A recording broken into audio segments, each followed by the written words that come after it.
नमस्कार, मी विजया डोळे अधिराज ज्योतिष चॅनल आपलं सहर्ष स्वागत करत आहे।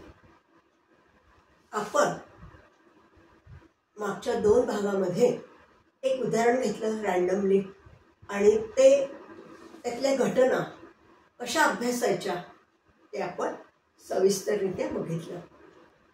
आता आज आपण काय करणार आहोत, आपण सगळे नियम बघणार आहोत की कृष्णमूर्ती पद्धतीत कुठल्याही परिस्थितीत कुठल्याही गोष्टीला नियम आहेत। नियमाशिवाय कुठलीही घटना बघता येत नाही। त्यामुळे आपल्याला नियम बघणं अति आवश्यक आहे। तर मी आता असा विचार केलाय की जसे आपले भाव आहेत, पहिला भाव, दुसरा भाव, तिसरा भाव, भाव म्हणजे स्थान, असे 12 भाव आहेत। या 12 स्थानांप्रमाणे पहिला भाव घेतला, मग दुसरा भाव घेतला, प्रत्येक भावासंदर्भात जे प्रश्न निघतील ते मी प्रश्न म्हणून विचारले आणि त्याच्यासाठी नियम काढला आहे। आणि तो कसा बघायचा हे तुम्हाला मागच्या उदाहरणावर समजणारच आहे। ह्या ह्याच्यात तुम्हाला प्रश्न आणि तो नियम कसा आहे, त्या प्रश्नासाठी तो कसा सोडवायचा, कुठल्या ह्याच्यावर सोडवायचा हे आपण ह्या ह्याच्यात बघणार आहोत। अतिशय महत्त्वाचा भाग आहे। हे नियम सगळ्यांना माहीत असले तरच तुम्ही पुढे फलादेश देऊ शकता। आपण पहिला भाव बघणार आहोत, दुसरा भाव बघणार आहोत, तिसरा भाव बघणार आहोत आणि चौथा भाव बघणार। या भागामध्ये आपण 4 भाव बघणार। भाव म्हणजे स्थान। पहिला भाव कशाचा? पहिला भाव म्हणजे काय? लग्न भाव, तनु भाव। या भावांना आपण काय बघतो? तर ज्याची पत्रिका असते, जो जातक असतो त्याचं व्यक्तिमत्व बघतो, त्याचं रंगरूप बघतो, हो की नाही? नंतर त्याचं आयुष्य बघतो। दुसऱ्या भावांना काय बघतो आपण? तर दुसऱ्या भावावरनं म्हणजे धनभाव म्हणायचा, त्याच्यावरनं आपण धनस्थान, संपत्ती कशी काय परिस्थिती असेल आयुष्यभर ते बघतो। त्याच्यानंतर धनभाव हे कुटुंबस्थान आहे। तुमचं कुटुंब कसं आहे, लहान आहे, मोठं आहे, कुटुंबस्थान आहे ते, म्हणून कुटुंबाची माहिती आपल्याला त्याच्यानं मिळते। वाणी, त्याच्यानं तुमची वाचा कळते, आलं का लक्षात? वाचा कळते, कुटुंब कळतं, नंतर धनभाव कळतो। अशा गोष्टी या धनस्थानावर कळतात। मग त्याच्या संदर्भात जे प्रश्न असतील ते आपण काही घेणार आहोत आणि त्याचे नियम त्याच्या खाली घेणार। तिसरा भाव कशाचा असतो? पराक्रम, लहान भावंडांचा भाव आणि छोटे मोठे प्रवास, याच्या संदर्भात जे आपले प्रश्न येतील त्याला काय नियम आहे हे आपण बघणार। तसंच चौथा भाव काय आहे?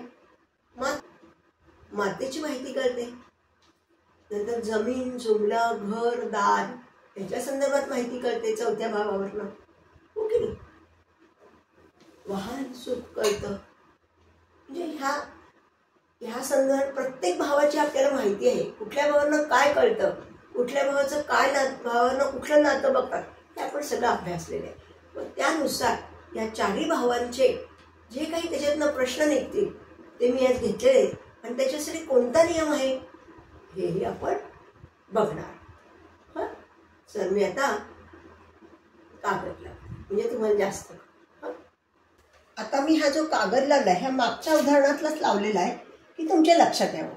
सर्वप्रथम कुठलाही प्रश्न बघताना तो प्रश्न कुंडली असो नाहीतर लग्न कुंडली असो, बघताना आपण काय करायचं? संपूर्ण कुंडली तयार करायची। म्हणजे काय? भाव, स्पष्ट भाव करायचे, स्पष्ट ग्रह करायचे, नंतर 12 भावांचे सब, नंतर प्रत्येक ग्रहांचे नक्षत्र स्वामी, सब हे सगळे काढायचे आणि असा तक्ता लावून घ्यायचा। आपण लावला ते मागच्या ह्याच्यात हे काय झालं, आपण कस्पकुंडलीचा तक्ता लावला आणि मग एकीकडे 1 ते 12 भाव लावले, मग त्यांचे नक्षत्र स्वामी, मग पहिल्या भावाचा सब, दुसऱ्या भावाचा सब, असे 12 भावांचे सब म्हणजे उपनक्षत्र स्वामी। मग रवी ते प्लुटो सगळे ग्रह लिहून घेतले, त्यांचे नक्षत्र स्वामी मांडले, त्यांचे सब म्हणजे उपनक्षत्र स्वामी मांडले आणि उपनक्षत्र स्वामी सुद्धा मांडले। हा कागद दरवेळेला असा तयार करून घ्यायचा, पूर्ण कुंडली तयार करायची, असं तयार करून ठेवायचं आणि मग जो आपला प्रश्न असेल तो त्यानुसार सोडवायचा। आलं का लक्षात? आणि आज आपण कुठला भाव बघणार आहे? हा पहिला भाव, दुसरा भाव, तिसरा भाव आणि चौथा भाव, या 4 भावांचं आज त्यातनं काही प्रश्न आणि त्याचे नियम बघणार आहोत. हे तुम्हाला कुंडलीत कसं आधी तयार करून घ्यायचं, मग कसे प्रश्न बघायचे हे आपल्याला माहितीच आहे. मग मी आता ते कागद लावते. आता बघा, प्रथम भाव संबंधित प्रश्न. प्रश्न पहिल्या सगळं प्रथम भावावरनं आपण काय बघतो? रंग, रूप, स्वभाव हे सगळं बघतो. पण त्याच्यावरनं प्रश्न महत्त्वाचा असतो. आयुष्यमान किती? हो की? तर प्रश्न काय? आयुष्यमान किती? यासाठी बाधक व मारक ग्रह माहीत असणे गरजेचे आहे. 2 व 7 हे भाव मारक भाव आहेत. चर लग्नास लाभ भाव बाधक आहे. नंतर स्थिर लग्नास 9वा भाव बाधक आहे. द्विस्वभाव लग्नास 7मा भाव बाधक आहे. याप्रमाणे 6, 8, 12 हे भाव पण घातक असतात. तसेच लग्न कुंडलीत 1, 5, 9, 11 हे भाव आयुष्यवर्धक असतात. आपण चर, स्थिर, द्विस्वभाव हे सगळं कोणत्या राशी आहेत हे आपण मागच्या भागांमध्ये बघितलेलंच आहे. तेव्हा लक्षात आलं का? 2 आणि 7 हे मारक आहे. आणि स्थिर, द्विस्वभाव, चर लग्नात जे भाव आहे, ज्या राशी आहेत त्यांना कुठला लाभ भाव आला तर तो बाधक आहे. स्थिर भावाला 9वा भाव बाधक आहे. द्विस्वभाव भावाला 7मा भाव. हे जे आलं आणि 6, 8, 12 पण असेल तर आयुष्य एकदमच कमी असतं. आता हा नियम बघतोच आपण. पण नियम लग्न भावाचा सब फक्त 1, 5, 9, 11 या भावांचा कार्येश, तर जातक आयुष्यमान म्हणजे 66 वर्षाच्या पुढे असते. लग्न भावाचा सब, लग्न म्हणजे पहिला भाव, त्याचा सब 1, 5, 9, 11 ह्यांचा कार्येश असेल तर दीर्घायुष्य असतं, म्हणजे 66च्या पुढे आयुष्य असतं. लग्न भावाचा सब जर 2, 7, 6, 8, 12 किंवा या भावांचा कार्येश असता तर आयुष्य हे 33 वर्ष असते. 6, 8, 12 आपण म्हटलंच आहे, बरोबर नाही. आणि 2, 7 तर मारक आहेत. त्यामुळे 2, 7, 6, 8, 12 असेल, ह्या भावांपैकी कार्येश असेल तर काय असतं? आयुष्य हे 33 वर्षापर्यंत असतं. 33 वर्षापर्यंत असतं म्हणजे काय? महादशा अंतर्दशेमध्ये त्या मृत्यू समयीच्या ज्या महादशा हे असतील, ग्रह असतील, त्या महादशा अंतर्दशामध्ये जेव्हा येतील, कार्येश होतील, तेव्हा मृत्यू येईल. म्हणजे 33 म्हणजे 33च नाही, काही वेळेला 28 असेल, काही वेळेला 32 असेल, काही वेळेला 34, 35ही असू शकेल. पण अंदाजाने 33 वर्ष हे धरलं जातं. जर लग्न भावाचा सब 1, 5, 9, 11 म्हणजे दीर्घायुष्याचं व 2, 7, 6, 8, 12 यांचा पण कार्येश असेल तर आयुष्य हे 33 ते 66 यामध्ये असते, म्हणजे मध्यम आयुष्य असते. 1, 5, 9, 11 ह्यांनी आयुष्य हे दीर्घायुष्य असते. तर 6, 8, 12, 2 आणि 7 ह्यातले पण भाव त्याच्यात असतील, म्हणजे मिक्स असेल दोन्हीचं, तर आयुष्य मात्र मध्यम असतं. मध्यम म्हणजे किती? 33च्या वर आणि 66च्या आत. आता प्रश्न नंबर 2. आता मृत्यू कशा प्रकारे होईल? आता मृत्यू कसा होईल हा प्रश्न आहे. आता त्याचा नियम काय? अष्टम भावाचा सब, तो सब ज्या नक्षत्रात असेल त्या नक्षत्राचा स्वामी ज्या राशीत असेल त्या राशीच्या अग्नी, जल, पृथ्वी, वायू इत्यादी तत्वाचा विचार करावा व तसेच गुणतत्वांचा पण विचार करावा. त्याप्रमाणे मृत्यू समयीच्या महादशा स्वामी ज्या नक्षत्रात असेल, तो नक्षत्र स्वामी ज्या राशीत असेल त्या राशी तत्वाचा विचार करून जे जाणवेल त्याप्रमाणे फलादेश करावा. आता उदाहरणार्थ आपण एक बघूयात. अष्टम भावाचा सब हा शनी आहे. तर शनी हा दीर्घकालीन आजार देतो, हे आपल्याला माहिती आहे. बघा, तो कोणाच्या नक्षत्रात आहे ते बघा. तो जर मंगळाच्या नक्षत्रात असेल व मृत्यूसमयी मंगळाची दशा असेल, महादशा, अंतर्दशा कुठली असेल तर 10 भाजून मृत्यू होईल. अष्टम भावाचा सब वायू राशीत असेल तर विमान अपघात दर्शवतो. तसेच गुदमरून अथवा वायूमुळे, विषारी वायूमुळे होऊ शकतो. अग्निराशीत असेल तर आग, दाहक आजार, स्फोट, अपघात, मारामारी यात होतो. तर जलराशीत असेल तर पाणी, जलोदर, मूत्राशयाचे विकार, डिहायड्रेशन इत्यादीमुळे होतो. अष्टमाचा सप पृथ्वी राशीत असून गुरु असेल व तो 9 व 12 यांचा कार्य असेल तर शांतपणे मृत्यू येतो. म्हणजे अष्टम भावाचा जो सब आहे तो कुठल्या तत्वाचा आहे? जलतत्वात आहे, पृथ्वी तत्वात आहे हे बघायचं. आणि तो ज्या नक्षत्रात आहे तो नक्षत्र स्वामी कुठल्या नक्षत्रात आहे, कसा आहे, त्यानुसार फलादेश ठरवायचा. आलं का लक्षात? मृत्यूचं हे कळलं. मृत्यूचं साधारण किती भाग पडतात? 3 भाग. एक अल्पायुष्य, एक मध्यम आयुष्य आणि एक दीर्घायुष्य. 1, 5, 9, 11. पहिल्या भावाचा सब जर 1, 5, 9, 11 असेल, यापैकी असेल तर तो जातक दीर्घायुष्य म्हणजे 66च्या वर्षापुढे असतो. त्याच्यानंतर जर 1, 5, 9, 11 ह्यातले भाव असून 6, 8, 12 आणि 2, 7 ह्यापैकी पण भाव असतील तर तो मध्यम आयुष्य असतो, म्हणजे 33 ते 66च्या दरम्यान असतो. आणि 2, 7, 6, 8, 12 हे जर भाव असतील, पहिल्या भावाचं सभ्याचा कार्य असेल तर मात्र 33च्या आत आयुष्य असतं. हे आपल्याला बघता आलं पाहिजे. कधीही जातकाचा मृत्यू जातकाला सांगायचा नाही, पण तुम्हाला समजला पाहिजे. त्याच्यासाठी काय नियम आहे हे आपण बघितलं आहे. तो कसा मृत्यू पावेल हेही आपण बघितलं आहे. अष्टम भावाचा सब बघायचा त्याच्यासाठी, ओके नाही.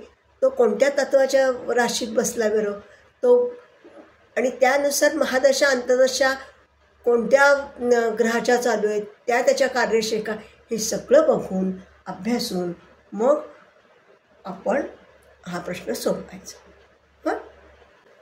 आता द्वितीय भावसंबंधीतले प्रश्न बघूयात. दुसरा भाव. दुसऱ्या भावावरून धनस्थिती, कुटुंब, आवडीनिवडी आणि वाणी, हे आपल्याला वाणी माहीतच आहे, हे कळतं. ह्या संदर्भात काही प्रश्न आपले आहेत का बघूया. प्रश्न, धनस्थिती कशी असेल हा प्रश्न आहे. आता नियम काय त्याला? धनभावाचा सब म्हणजे 2 दुसऱ्या भावाचा सब, 6, 10, 11 या भावांचा बलवान कार्य असता धनस्थिती चांगली असते. आलं लक्षात? दुसरा भाव आहे त्याचा सब 6, षष्ठमस्थान, दशमस्थान आणि लाभस्थान यांचा कार्य असताना काय होतं? स्थिती चांगली असते. जर धनस्थानाचा सब 1 व 3 या भावांचा कार्य असेल तर साधारण परिस्थिती असते. पहिलं स्थान आणि तिसरं स्थान हे असेल तर साधारण परिस्थिती असते. आलं लक्षात? आता प्रश्न, या भावावरून बोलणे व खाणे ह्या सवया बघता येतात. या पुढीलप्रमाणे, म्हणजे तुम्हाला म्हणतात ना, सवयी किंवा बोलणं कसं असतं, मधुर असतं का कठोर असतं, काय, हे सगळं याच्यावरून आपल्याला कळू शकतं. तर आपण एक तक्ताच तयार केला आहे की कोणत्या ग्रहावरनं कोणतं आपल्याला कसं कळतंय, बोलणं कळतंय, खाणं पिण्याच्या सवयी कळत आहेत. मी तक्ताच दाखवते तुम्हाला. आता बघा, मी इकडे काय लिहिलं आहे, धनस्थानचा सब कोण आहे, कोणता ग्रह आहे ते मांडलं आहे. त्याचं बोलणं कसं असेल, तो ग्रह असेल त्याचं बोलणं कसं असेल आणि त्याच्या खाण्याच्या सवयी कशा असतील. अशा त्या धनस्थानाचा सब जर रवी असेल तर बोलणं मात्र सत्य असतं आणि खाणं मध्यम तिखट असतं, मध्यम असतं. चंद्र असेल तर भरभर बोलणं भराभरा असतं आणि मधुर असतं, गोड असतं. आणि आवडीनिवडी कशा, आवडी बदलत असतात. चंद्र हा चंचल आहे की नाही, सतत बदल असतात त्याच्यात, त्यामुळे आवडीत सुद्धा बदल असतात. आता मंगळ असेल धनस्थानचा सब तर खोटे बोलणे, खोटे आणि रागीट असतं, तो रागावण्यासारखं. आणि खाण्याच्या सवयीमध्ये तिखट खाणं त्याला आवडतं. आता बुध असेल तर बोलणं रटाळ असतं आणि खाणं सर्व प्रकारचं. बुधाला असं एकच असं काही नाही, सगळे प्रकार चालू शकतात. गुरु असेल तर सत्य बोलणे आणि स्निग्ध पदार्थ आवडतात त्याला. शुक्र असेल तर गोड आणि शांत बोलणे आणि खाण्याची आवड काय तर गोड पदार्थ आवडीचा असतो. शनी संथ आणि अबोल असतो. बोलणं कसं असतं, संथ सावकाश असतं आणि अबोल पण असतं. आणि खाणं पिणं थंड आणि बेचव आवडतं. आणि राहू व केतू राशीनुसार घ्याव्या. म्हणजे ज्या राशीत समजा बुधाची रास असेल तर बुध बघायचा, समजा गुरुची रास असेल तर गुरु बघायचा. मग आपण काय पाहिलं, दुसऱ्या भावावरनं धनस्थिती उत्तम कधी असेल आणि साधारण कधी असेल. आणि दुसऱ्या भावावरनं आपण बोलणं आणि खाणं बघतो, ते पण कुठला धनस्थानचा सब कोण असेल त्याच्यानं त्याच्या सवयी पण आपण बघितली. पहिला भाव आणि दुसरा भाव झाला. आता तृतीय भाव म्हणजे तिसरा भाव, त्याच्यावरनं काही प्रश्न येत आहेत का बघूया. तृतीय भाव संबंधी प्रश्न. आता तृतीय भावावरनं काय काय बघतो आपण, लहान भावंड आणि बदल, लहान लहान प्रवास, पराक्रम याचं स्थान आहे ना. त्याच्या संदर्भात काही प्रश्न मिळतात का बघूया. एक पहिला प्रश्न असा आहे, बदली होईल का आणि कुठे होईल. प्रश्न बघा, बदली होईल का आणि कुठे होईल. नियम काय, दशमाचा सब मार्गी ग्रहाच्या नक्षत्रात असून तो पण मार्गी असेल व तृतीयाचा कार्यश असेल, तृतीय स्थान म्हणजे तिसरं स्थान असेल तर बदली होईल.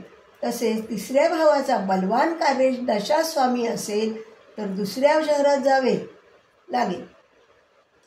तिसऱ्या भावाचा बलवान कार्यश दशास्वामी असेल तर दुसऱ्या गावात जावे लागेल.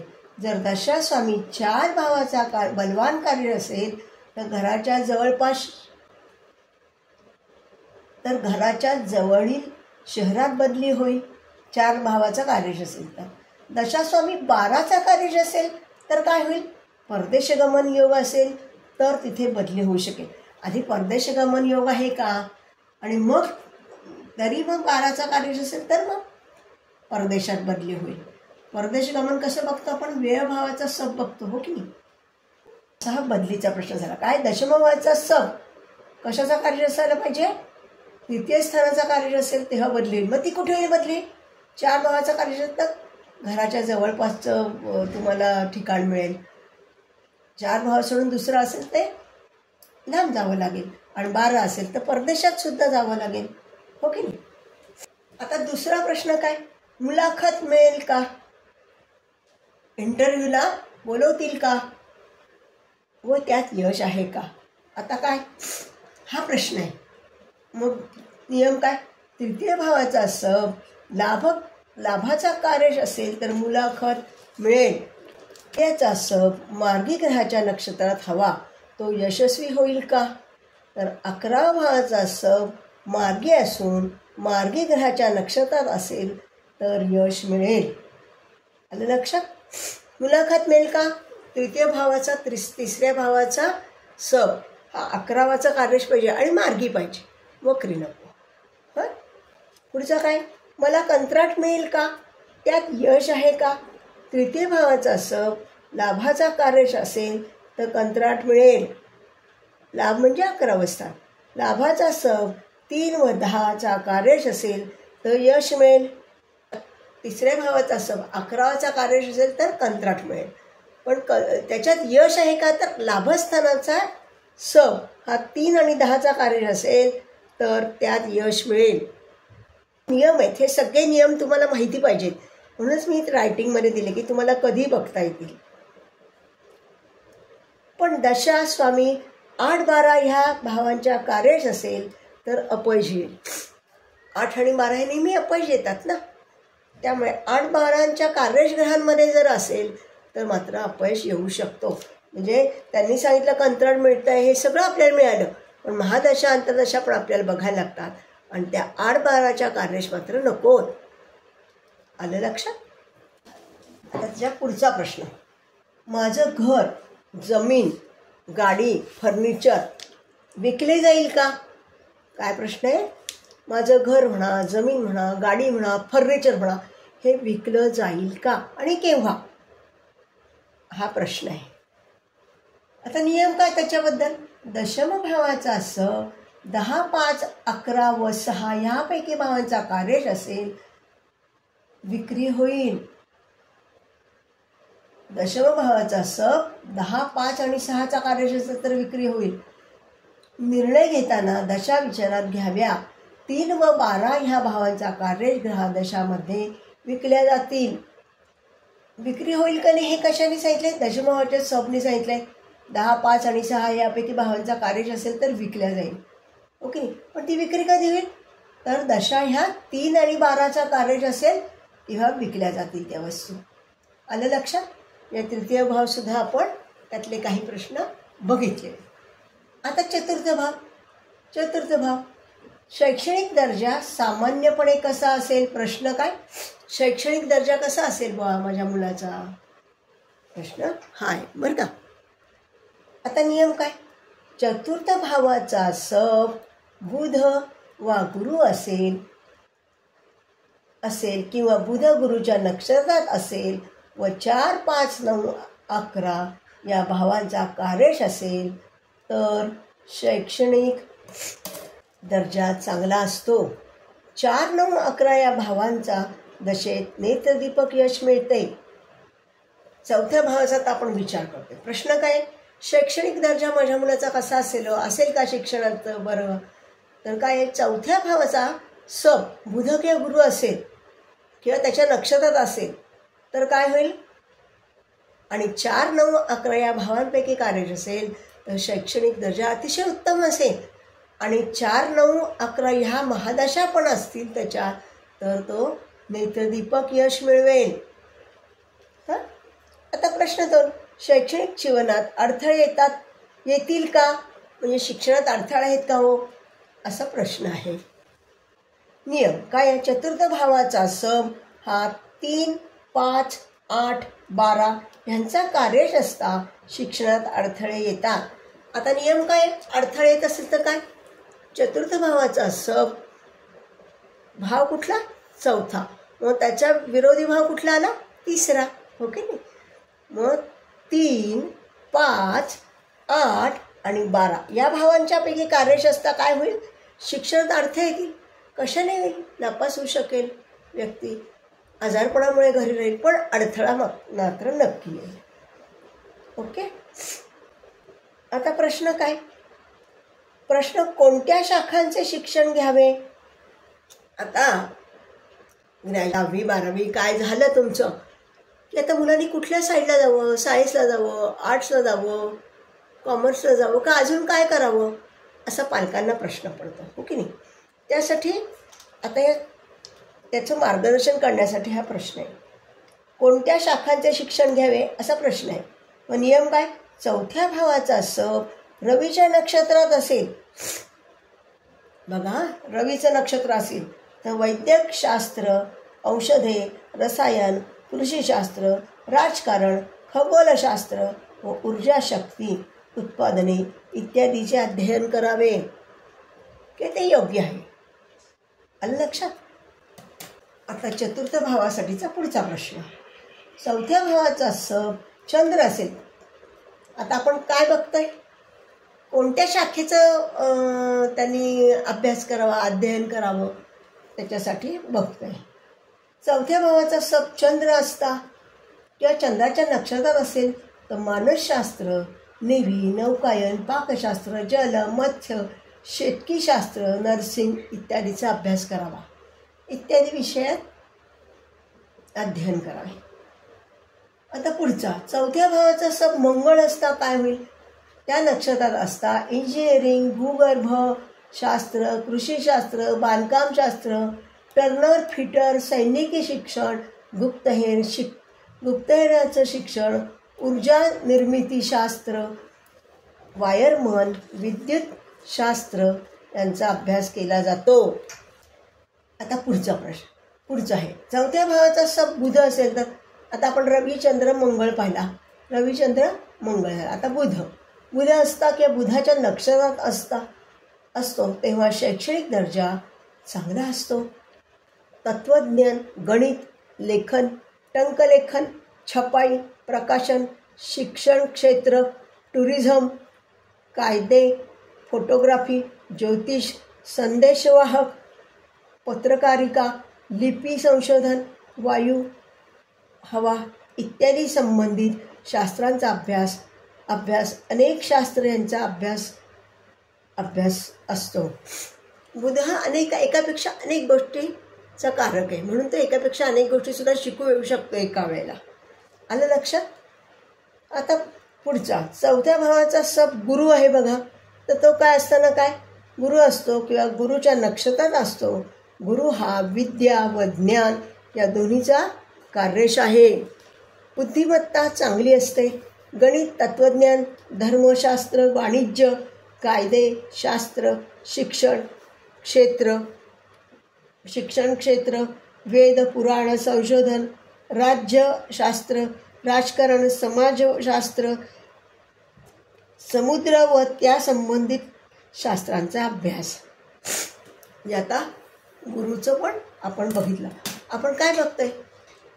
4थ्या भावाचा सब कोण असेल त्याच्यावरनं आपण कोणता ग्रह असेल किंवा त्या ग्रहाच्या नक्षत्रात असेल तर आपण कोणतं शिक्षण घ्यावं किंवा त्यात कुठलं शिक्षणाचा आपल्याला फायदा होईल ते आपण बघतोय.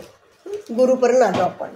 आता पुढचा 4थ्या भावाचा सब गुरु झाला आपला. आता शुक्र असतो किंवा शुक्र ह्याच्या नक्षत्रात असतो तेव्हा सर्व प्रकारच्या कला, अर्थशास्त्र, नृत्य, मंत्र, सुगंधित द्रव्ये, वाहन यांत्रिकी शिक्षण, पेट्रोलियम, सौंदर्य प्रसाधने, अल्कोहोल, कृषी वाद्ये, नंतर आर्किटेक्ट, शिक्षक, चित्रकला, पेंटिंग, चित्रीकरण, शिवणकाम, भरतकाम इत्यादी क्षेत्रात शिक्षणाचे योग असतात. आता 4थ्या भावाचा सब शनी असतो किंवा शनीच्या नक्षत्रात असतो तेव्हा समाजशास्त्र, लोकर, केस, चामडे, फ्रोझन फूड, भूगर्भशास्त्र, पुराणवस्तू, अपंग साधने, कोळसा, खते, लोखंडे, ज्योतिषी इत्यादी संबंधित अध्ययन होते. 4थ्या भावाचा सब राहू वर केतू असता त्यांना स्वतःच्या राशी नाहीत. आहेत का स्वतःच्या राशी? नाहीत. म्हणून तो ज्या राशीत असेल त्यांचे फलादेश द्यावे.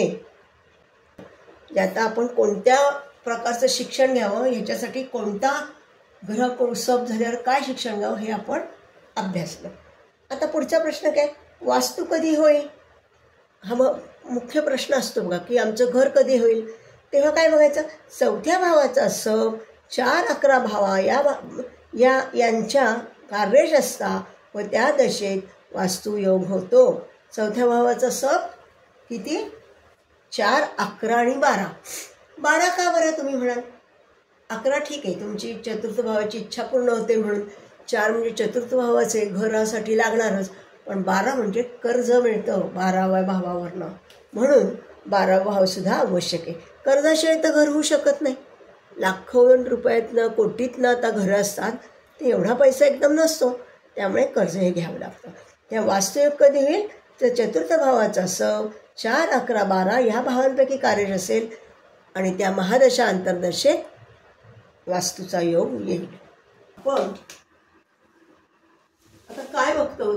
प्रत्येक भाव 12 भावांमध्ये जे काही प्रश्न असतील महत्त्वाचे ते आणि त्यांचे नियम, की त्या नियमावरनं तुम्हाला फलादेश देता यावा.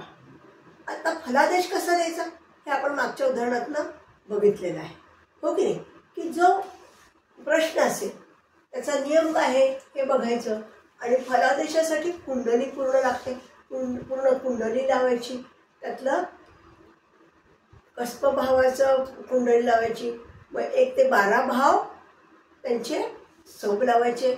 मग सगळे रवीपासून प्लुटोपर्यंतचे सगळे ग्रह, त्यांचे नक्षत्र स्वामी, त्यांचे सब आणि सब हे सगळं मांडून घ्यायचं आणि त्यानुसार मग प्रश्न आपला जो आलेला असेल तो आपण बघायचा. तृतीय स्थानासंबंधी, चतुर्थ, मग त्याच्या नियमानुसार आपण त्याचा कोण समय तो मांडायचा आणि त्याचे कार्यश मांडायचे.